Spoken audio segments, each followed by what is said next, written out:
You're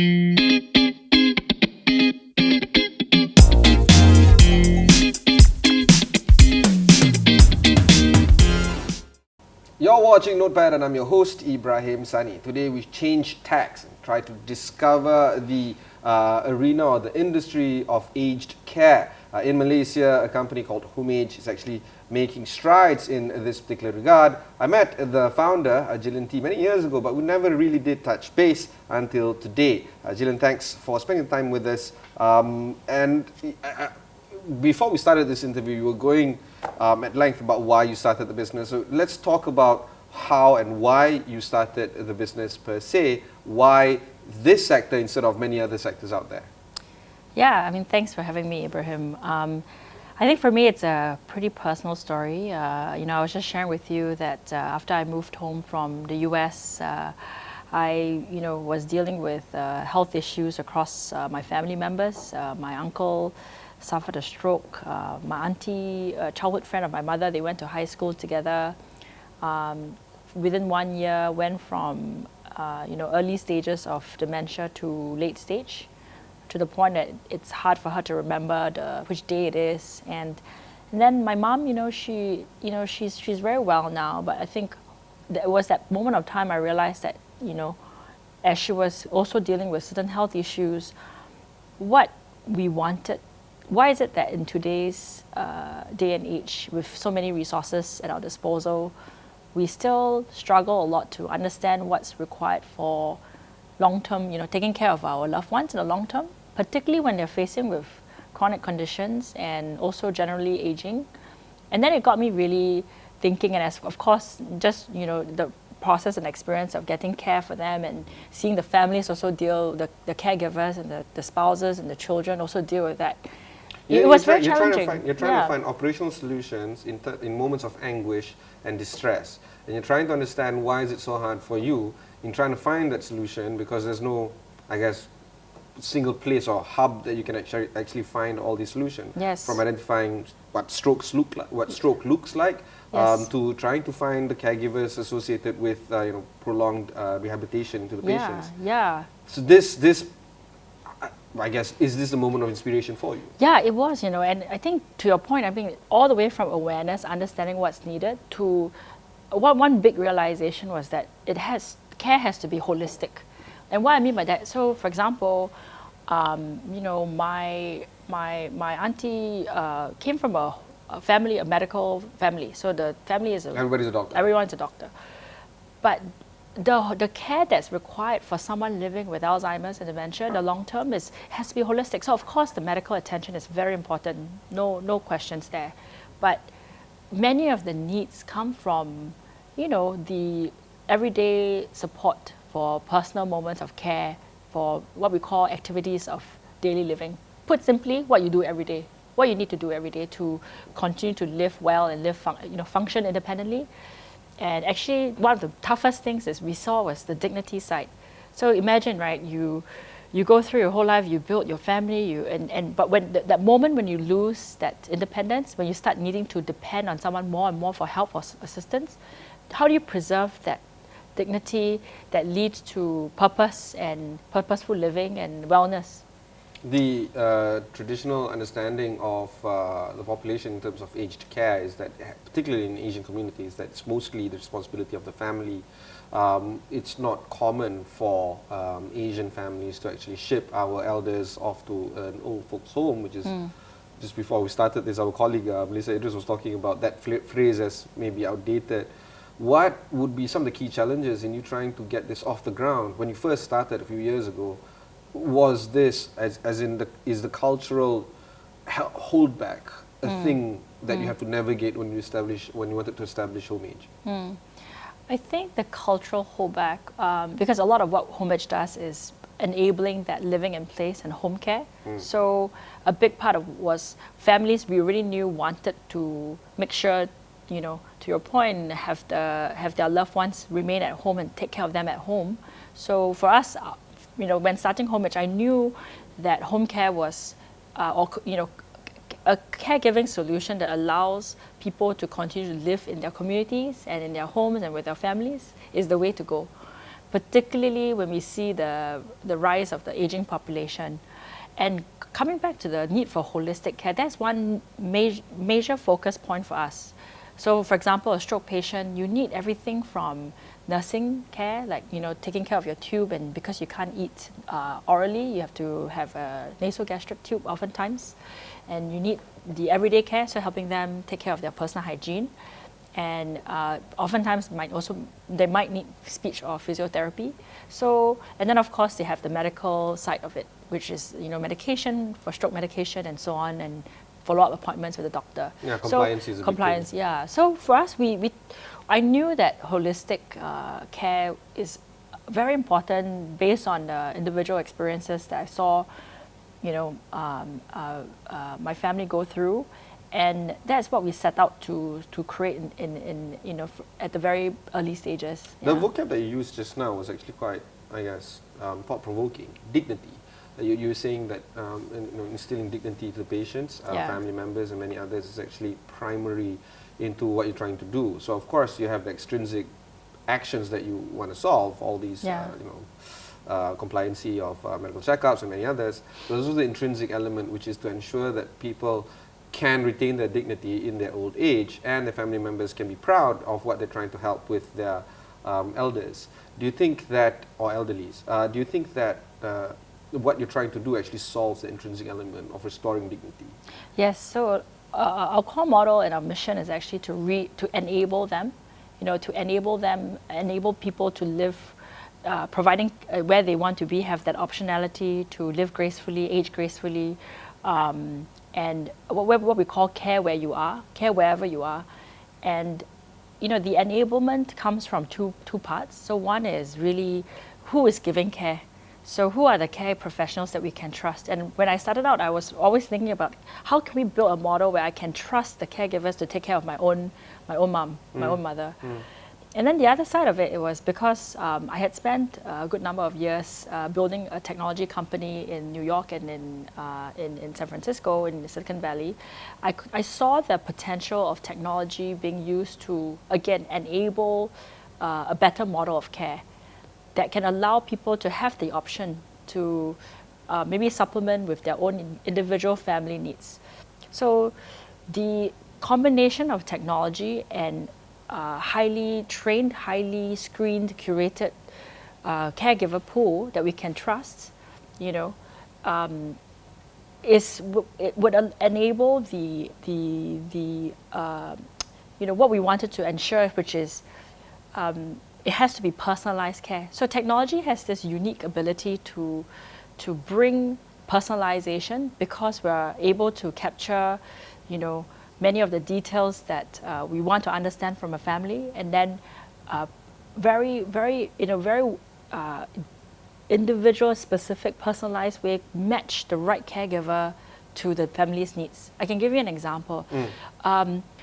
If someone who's, for example, many of those who are living with, we're working with, suffers from Parkinson's, and in Parkinson's, what's really important is everyday care that and for some of our care recipients that live with Parkinson's, actually they do not require nursing care. They just require the what we call the everyday care, activities of daily living. So nursing care versus everyday care. Yeah. So they don't need nursing. They don't need a nurse. They need someone very experienced with Parkinson's care, and they need someone who understands how to, particularly if, let's say, the Parkinson's affect their mobility levels or their cognitive level. They need someone who's experienced in dealing with that and helping them, what we call manual transfer. So move from one point to another point, help make sure that they're safe in terms of moving from in their personal hygiene, taking a shower or going for walks, they're fine. So that unique care plan is very specific to the individual. And let's say if we work with many care recipients that has Parkinson's. Maybe they have one primary caregiver, but the primary caregiver just needs, has children as well. They just need some help and assistance in the morning for 4 or 5 hours, or weekends they want to take the children out, so maybe they need 8-hour care on the full day care on the weekends. It's supposed to be flexible, and that's what I was looking for as well, flexibility.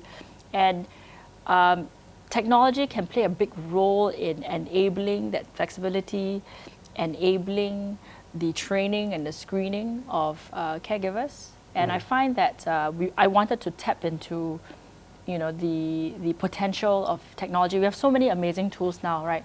We use tech for education. We use tech for this and that. Where's the tech to, take care of ourselves and our families for the last 20, 30 years? It's not prevalent here in Southeast Asia, but of course elsewhere around the world, particularly in Western Europe, European countries, there's plenty to offer. But we have to take a short break. When we come back, we'll continue our conversation with Gillian Tee of Homage.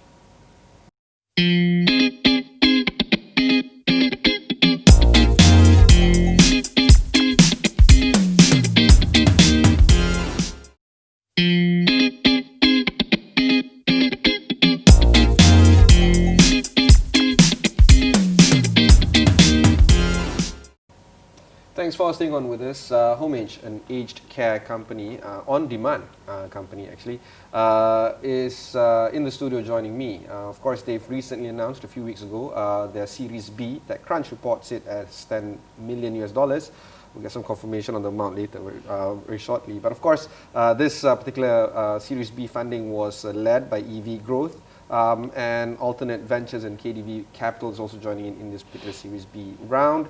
Many others are also joining in. As evident by this, there are some investors, VCs, that are actually interested in growing startups in aged care industry.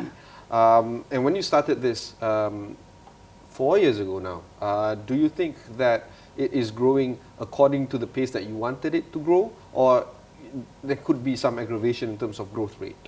Yeah, I mean, I think certainly, now bringing on growth financing and investment certainly points to the fact that we definitely see a lot of the needs and, what we're doing in terms of operations growing as well.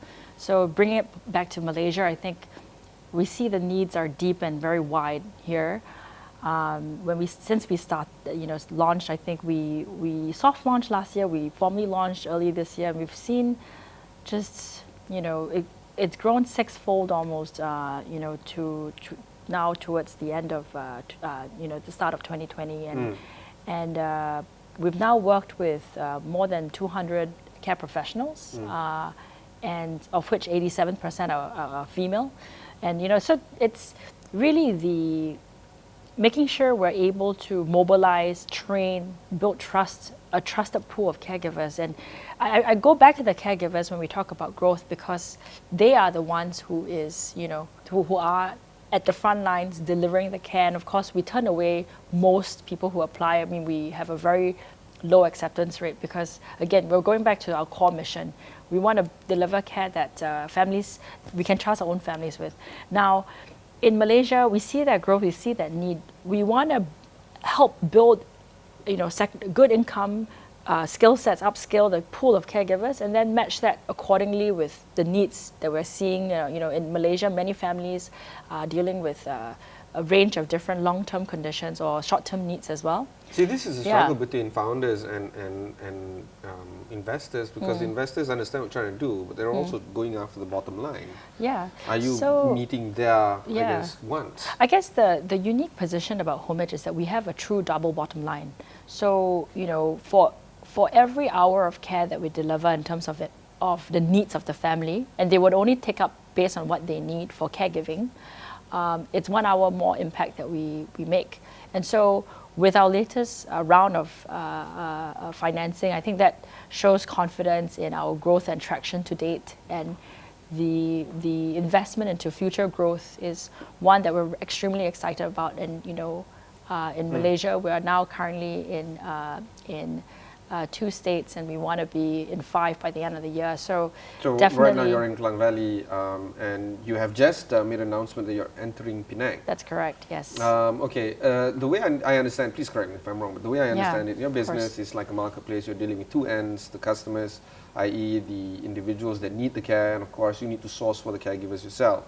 at certain point in time, you need to focus on one end over the other. Which one is more important for you right now at this point in time, particularly for growth? Is it trying to get more customers, i.e. more people that are aware of your brand, aware of your business, get the word out, or trying to get the best caregivers first before you meet the demands of your customers? Yeah, so I think for any two-sided platforms, it's always that chicken and egg issue, right? You have to balance between, so if we overly focus on demand, right, and then we lack the supply and the ability to mobilize that pool of amazing and inspiring care professionals, then that's going to be an issue. Then on the flip side, if we focus on building that pool only and not focus on driving that demand side, you risk under engaging the care professionals. So the most important thing for us is being able to understand, number one, what is the core value of our platform. And the most important thing on our platform is that they know they can count on, it's trust. They can trust the quality of our care. So from that perspective, we really look at what is the criteria, what are the needs coming from, and we build our care pro pool accordingly, right? So, and it's important to be able to balance the growth on both sides and have a very healthy balance between the two. Understanding what drives, if one lever is increased in demand, what does that lead to in terms of our growth targets for supply? I think that's I think a very important part of the running internal operations for Homage. The number that you used just now, 87% of caregivers are mostly women. It surprises me because I would expect the participation of men to be far lesser than 13%. Does that surprise you at all? Some of the most passionate care professionals that we work with in Malaysia, across Malaysia and Singapore, are male. And I think we debunk the traditional stereotype that men can be fantastic and wonderful caregivers. And in fact, many of them we've seen, do have that motivation. I think caregiving is not an easy job, and it takes resilience, and it takes really being motivated to want to give that care and that impact and spending that personal moment. You also need patience, you need great intuition, I suppose. You need intuition, great communication skills. So I think for me, I wasn't surprised. Why? Because I just really fundamentally believe that caregiving is a life skill, and just like taking care of someone could be a life skill, whether it's your sisters, your brothers, or your spouse. Anyone can do caregiving if they, number one, have the motivation, and two, they build experience. All right. Yeah. Again, we have to take another short break. Sure. When we come back, we'll conclude our conversation with Gillian of Homage.